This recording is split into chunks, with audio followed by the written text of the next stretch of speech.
Mix by Vicky दीवाना DJ Manish Raxaul.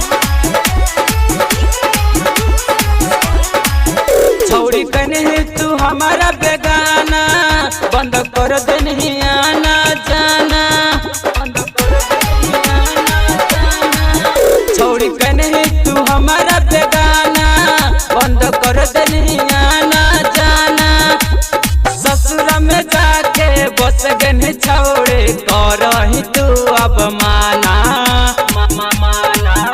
ई दीवाना रोत गावे गाना, दीवाना रोत गावे गाना, ई दीवाना रोत गावे गाना।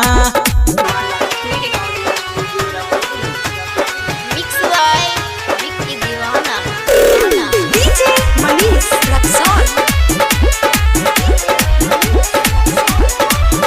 बात मननी नहीं हमर गे, नहीं दे नहीं तू नंबर गे। बात मननी नहीं हमर गे, नहीं दे नहीं तू नंबर गे। कहे कर वही एतना सबर गे, हम ही औ तोरा भर गे। आही घर आया बदेर न लगाही, कहे करही तू माना माना। ई दीवाना रोवत गावे गाना, ई दीवाना रोवत गावे गाना, ई दीवाना रोवत गावे गाना।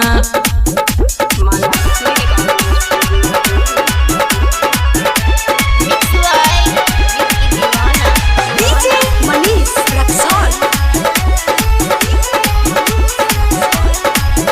रोज सरगम संजीव के धड़क हो जिया गे, रोज गौतम सुनी लगे धड़क हो जिया गे।